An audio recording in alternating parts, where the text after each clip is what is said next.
Today, this space is my sanctuary, and you have the freedom to do as you please." Tom, wearing a proud smile, extended his arms wide, embracing the room with joy. He moved through the expansive area as if he were dancing. "This house is where my family resides, a testament to my father's wealth and deep affection for it. The house, a manifestation of his passion, holds a staggering value of $200 million. My father constructed this residence with love, leaving it to me before his recent passing. Now, my husband asserts that this house, inherited from my father, is also his. Despite my insistence that it belongs to me, he merely smirks with unwavering confidence. I assure you, I am not fabricating this claim. I possess concrete evidence. The proof my husband presented bears my name. I am Emily, 38 years old, employed in the online banking sector. I chose this profession because my parents, experts in financial management, instilled in me the significance of money. Despite our affluent status, my parents emphasized frugality. They ingrained in me the importance of handling money responsibly, a lesson that echoes in my mind to this day. Even with substantial assets, my parents did not indulge my every whim. I receive a modest allowance compared to my friends, and dining at upscale restaurants was a rarity in our household. I attended a local public school, not one of those exclusive private institutions. As word spread about my family's substantial wealth and our grand residence, acquaintances and even classmates couldn't help but express their curiosity. "Emily, your house is enormous, right? Are you rich? It must be amazing to have everything you desire. You surely have the latest games, don't you? Can we come over to play sometime?" These inquiries became a regular occurrence. Contrary to popular belief, I didn't have everything I wished for, and expensive toys or the latest game console weren't part of my possessions. Despite the reality, rumors circulated, and I found myself uneasy with the misconceptions. "Emily, your family is wealthy, right? Can you lend me some money? I accidentally broke Karen's game console, and I need to pay for it. I don't have the money right now." These requests often put me in awkward situations. Enter Catherine, my new classmate in the 5th grade. She approached me with a plea for financial help, fearing her parents' reaction if she approached them. "Emily, can you lend me money? I accidentally broke Karen's game console, and I don't have the money right now." Although I was concerned about potential awkwardness in school the next day, my parents didn't allow me to lend money. "I'm sorry, Catherine. I don't have money right now," I replied. She left with tears in her eyes. As I navigated the fallout from rejecting Catherine's request, I faced judgment from others. "You refused Catherine's request, didn't you? You're rich, so why won't you help your friend? Catherine needs money now." These accusations perplexed me, as I had nothing to do with the situation. Despite repeatedly stating that I couldn't lend money because I didn't have any, Karen, who overheard, remarked, "I get it. Money is more important to you than your friend Catherine. It's wrong to abandon a friend. You must have money being from a rich family. Why do you lie? You're just the worst." With those words, she walked away, and that day's events sparked malicious rumors about me. Karen and Catherine began spreading unfounded lies, falsely claiming that I had taken money from them and failed to pay for the broken game console. The teachers swiftly uncovered the truth and sternly warned the two girls. However, instead of putting an end to the situation, this only exacerbated matters. Malicious rumors continued to circulate throughout the school, eventually reaching my parents. In response, my father decided to visit the elementary school, and a meeting among parents was arranged to address the situation. Despite Karen and Catherine offering insincere apologies, I chose to keep my distance from them. Though they occasionally cast glances and sneers in my direction, direct communication between us ceased. During dinner that evening, my father offered me advice with a reassuring smile. "Listen, Emily, say no firmly because lending money is forbidden by your parents. You don't have to disclose whether you have money or not. If the other person insists, just say you have to ask your parents, even though it's not allowed.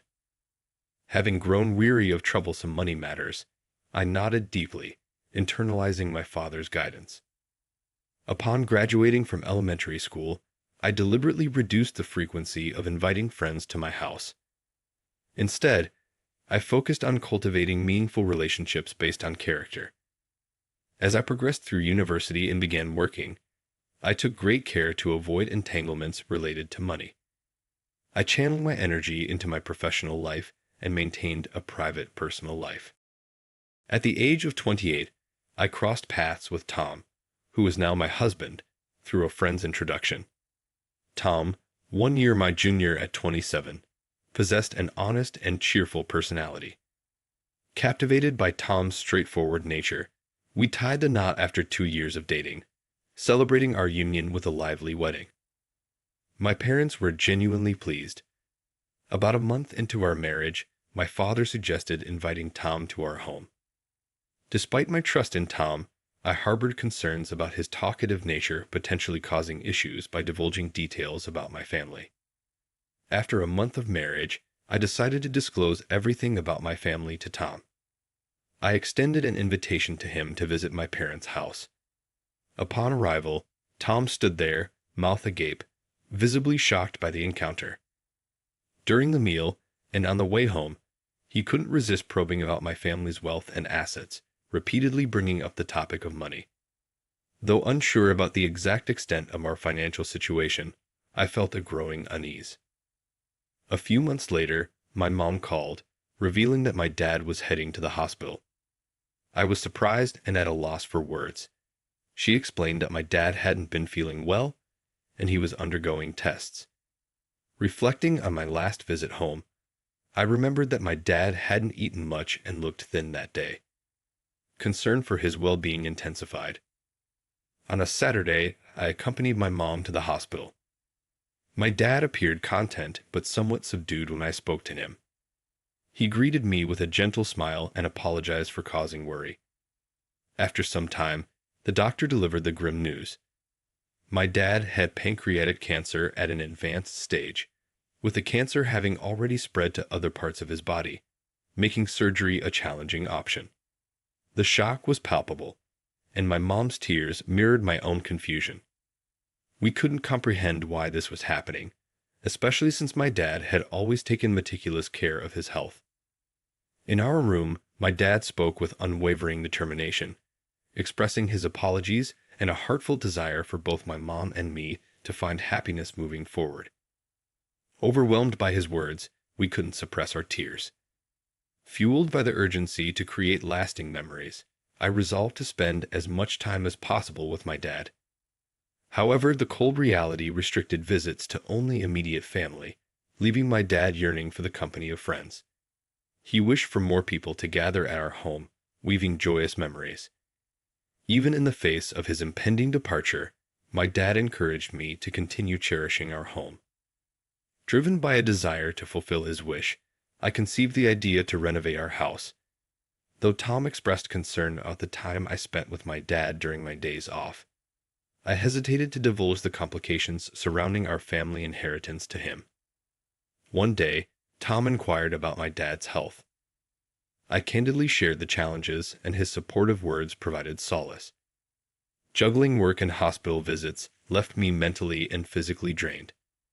However, Tom's subsequent questions about my dad's financial assets raised concern.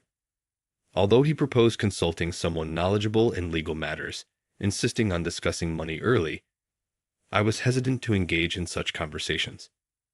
Tom's increasing interest in my dad's assets and subtle hints about my mom's potential passing stirred unpleasant memories, leaving me upset.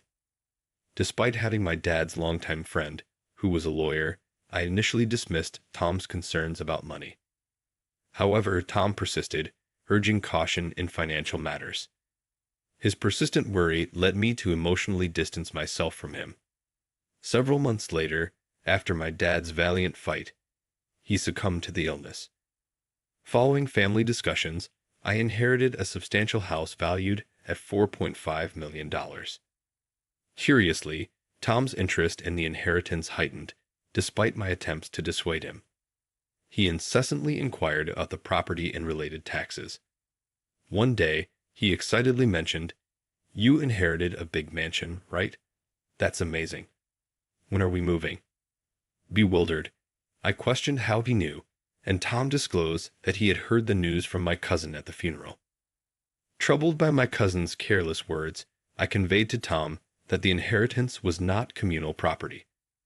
Despite my explanations, he failed to grasp the concept. Subsequently, Tom's attitude shifted, and he began showing hostility towards me.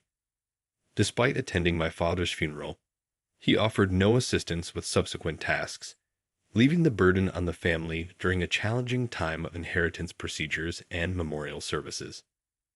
As the dust settled, Tom revealed a startling development. He claimed to have changed the ownership of my family home to his name, providing legal documents as proof. This revelation left me stunned and deeply distressed. The shock of Tom changing the ownership of my family home hit me hard, leaving me bewildered and hurt. Tom explained that he was tired of being with me and proposed living as housemates, where I wouldn't receive much financial compensation. He threatened divorce if I refused. Emotionally charged, I implored him not to make such abrupt decisions and alter ownership unilaterally. Tom claimed to have sought the assistance of a legal expert to facilitate the change. Ultimately, we decided to proceed with a divorce, and I packed my belongings, leaving the house. It appeared that Tom had succumbed to the allure of money. The next day, Tom called, demanding the keys to my parents' house, asserting that it was now his property. I'd asserted that it was a family home inherited from my father, not his. Despite hanging up on him, a loud alarm signaled that Tom was attempting to forcefully break into the house. Security guards intervened, and I presented the legitimate ownership document, clarifying that the house was rightfully mine. Tom, insistent on his altered ownership claim, was taken aback when confronted with the genuine registry document. I emphasized that even a legitimate legal expert couldn't change ownership without the owner's consent. Tom had consulted a legal expert named Alex, who, upon learning about my father's wealth, provided advice on inheritance tax and estate distribution. Tom paid Alex a substantial amount, $330,000, for the ownership change. Frustrated when his calls to Alex went unanswered, Tom labeled him a scammer, accusing him of preying on people for money. In his frustration, he made hurtful remarks, belittling my expenditure of $30,000 as meaningless. The situation unfolded with a mix of betrayal, financial manipulation, and the unraveling of trust in our relationship.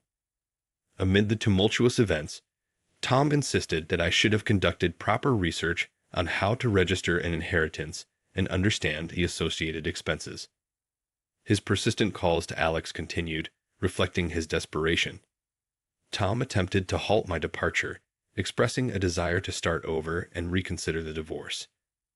However, it was too late, and I sought the assistance of security guards to escort him out.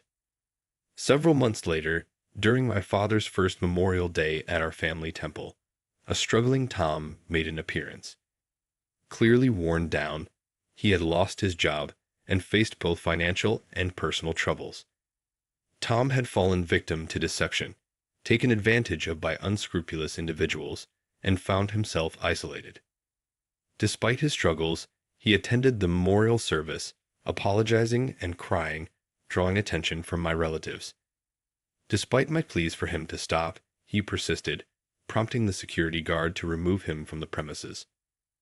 Feeling regretful for causing a disturbance during my father's memorial service, I decided to sever all ties with Tom and move out of my parents' house. I had already been planning a move, and I found a new place to live seamlessly. Meanwhile, my family home underwent a transformation into a rental villa, a venture my mother and I managed together. Despite Tom's frequent visits to the former family home, it thrived as a rental villa, aligning with my father's dream. News reached me that Tom had undergone a positive transformation, diligently pursuing job opportunities and attempting to turn his life around. Eventually securing a new job, he embarked on a path of personal and professional growth. In the end, I had achieved my father's dream of turning our family home into a thriving, memory-filled rental villa, while Tom sought redemption and renewal in his own life. The thriving success of the rental villa attracted guests from various places, each leaving with heartwarming feedback about their wonderful experiences. The villa's picturesque location and expansive garden made it a sought-after destination for vacations, weddings, and family reunions. Operating the rental villa alongside my mother deepened our bond, as we shared responsibilities from welcoming guests to maintaining the gardens. It felt like we were fulfilling my father's dream of transforming our family home into a place where people could create cherished memories. As time passed, the success of the villa allowed us to make improvements and offer more amenities for our guests. We added a swimming pool, a cozy outdoor seating area, and even a small playground for children. Our hard work and dedication paid off, and the villa's reputation continued to grow, becoming a sought-after destination for travelers seeking a relaxing and memorable stay. While tending to the garden one day, a sense of contentment washed over me. I couldn't help but smile, knowing that my father would be proud of what we had accomplished with his dream. Our family home had transformed into a place where people could come together, celebrate special moments, and make lasting memories. The success of the rental villa not only brought financial stability and independence, but also provided a sense of fulfillment. Through this journey, I had proven to myself that I could stand on my own away from the shadows of the past. Despite the harsh lessons about trust and money, I had discovered the importance of resilience and determination in shaping my own future. As for Tom, I learned that he successfully turned his life around, finding a fulfilling job and gaining valuable lessons from his past mistakes. It was a relief to know that he was on a better path, and both of us had found our separate journeys toward personal growth and happiness. In the end, my father's dream had not only provided a brighter future for me and my mother, but it also created a place where countless others could find joy and create their own cherished memories. The rental villa became a living legacy, a constant reminder of the importance of resilience, determination, and the power of realizing one's dreams.